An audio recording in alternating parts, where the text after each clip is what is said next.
നേതാവ് സാൻജോസിന് മർദ്ദനമേറ്റിട്ടില്ലെന്ന ആഭ്യന്തര അന്വേഷണ റിപ്പോർട്ട്. ഹോസ്റ്റൽ മുറിയിലേക്ക് സാൻജോസിനെ ആരും കൊണ്ടുപോയിട്ടില്ല. ഹോസ്റ്റലിൽ ഇടിമുറിയില്ല. അന്വേഷണ റിപ്പോർട്ട് രജിസ്ട്രാർ VCക്ക് കൈമാറി. വിജിൻ വായാന്തോട് ചേരുകയാണ്. വിജിൻ, കേസിന്റെ വാദം പൊളിക്കുന്ന ദൃശ്യങ്ങൾ മുൻപ് തന്നെ പുറത്തു വന്നതാണ്. ഇതിനെ ശരിവയ്ക്കുന്ന തരത്തിലാണോ ഇപ്പോൾ അന്വേഷണ കമ്മീഷന്റെ റിപ്പോർട്ടും?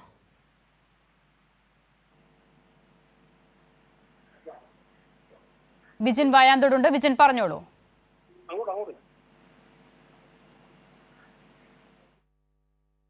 സാൻജോസിനെ ആരും ആക്രമിച്ചിട്ടില്ല എന്നാണ് ഇപ്പോൾ ആഭ്യന്തര അന്വേഷണ കമ്മീഷൻ റിപ്പോർട്ടിൽ പറയുന്നത്. കാര്യവട്ടം ക്യാമ്പസിൽ ഇടിമുറിയുണ്ട് എന്ന കേസിന്റെ വാദം തെറ്റാണെന്നും ഈ റിപ്പോർട്ടിൽ പറയുന്നുണ്ട്. മുൻപ് തന്നെ സാൻജോസിന് മർദ്ദനമേറ്റിട്ടില്ല, പോലീസ് കസ്റ്റഡിയിലെടുക്കുന്നത് വരെ എന്ന് തെളിയിക്കുന്ന ദൃശ്യങ്ങൾ പുറത്തു വന്നതാണ്. ഇപ്പോൾ ആ ദൃശ്യങ്ങളെ സാധൂകരിക്കുന്ന തരത്തിലാണ് അന്വേഷണ കമ്മീഷന്റെ റിപ്പോർട്ടും വരുന്നത്. വിജിൻ ചേരുകയാണ്. വിജിൻ, കേൾക്കാമോ?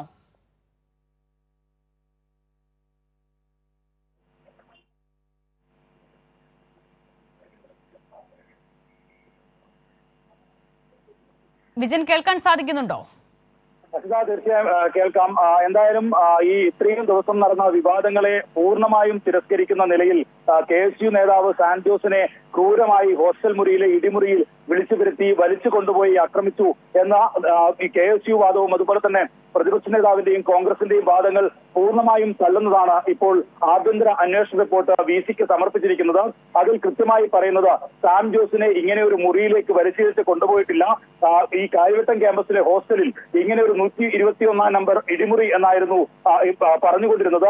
അത്തരത്തിൽ ഒരു ഇടിമുറി ഇല്ല, അത് സാങ്കല്പികമായി ഉണ്ടാക്കിയത് മാത്രമാണ്. മറ്റൊരു കാര്യം, ഇതിൽ ഈ 121 നമ്പർ മുറി എന്ന് പറയുന്നത് അത് ഒരു റിസർച്ച് സ്കോളറിന്റെ മുറിയാണ്. ആ മുറിയിൽ താമസിക്കുന്ന ആൾ നിലവിൽ കേരളത്തിന് പുറത്താണുള്ളത്. അതുകൊണ്ട് തന്നെ അങ്ങനെ ഒരു റൂം ആ ദിവസം തുറന്നിട്ടേയില്ല. അത്തരത്തിൽ ഒരു വിവാദത്തിലേക്കായിരുന്നു ഏറ്റവും പ്രധാനമായി കടന്നത്.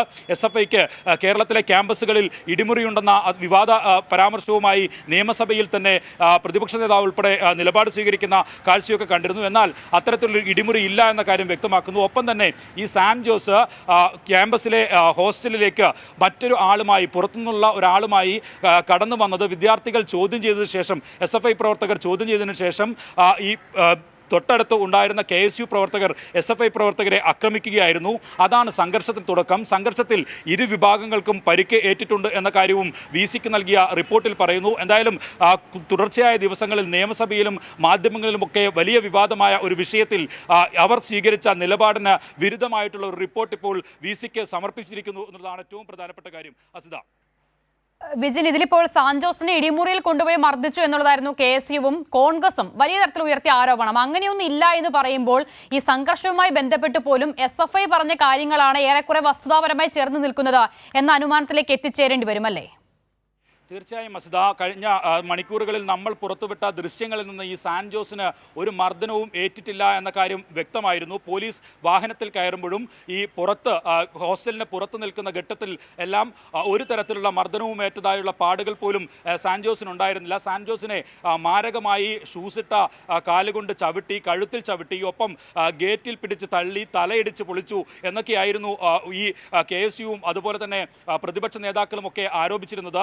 പക്ഷേ ആ ദൃശ്യങ്ങളിൽ നിന്ന് കൃത്യമായി മനസ്സിലാകുന്നത് അയാളുടെ ഒരു ഷർട്ടിൽ പോലും ഒരു പോറൽ പോലും ഏറ്റിട്ടില്ല എന്ന കാര്യമാണ്.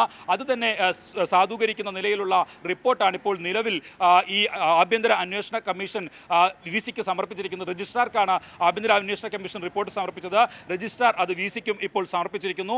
ഇതിൽ കൃത്യമായി പറയുന്ന കാര്യം, കാര്യവട്ടം ക്യാമ്പസിലെ ഹോസ്റ്റലിനകത്ത് ഇങ്ങനെയൊരു ഇടിമുറിയില്ല. സാൻജോസ് എന്ന KSU നേതാവിനെ അത്തരത്തിൽ ഒരു ഹോസ്റ്റലിലെ റൂമിലേക്കും വലിച്ചു കൊണ്ടുപോയിട്ടില്ല.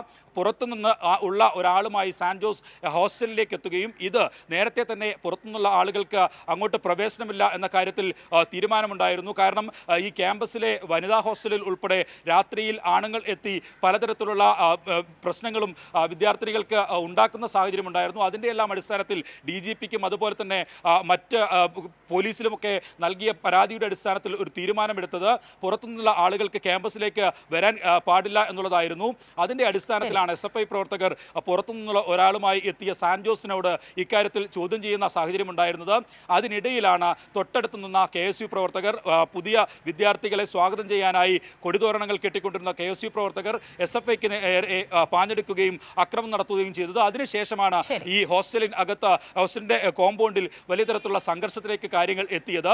ഇതിൽ ഇരുവിഭാഗങ്ങൾക്കും പരിക്കുണ്ട്. SFI യൂണിറ്റ് പ്രസിഡന്റ് ഉൾപ്പെടെ ഹോസ്പിറ്റലിൽ ചികിത്സ തേടുന്ന സാഹചര്യം ഒക്കെ ഉണ്ടായിരുന്നു.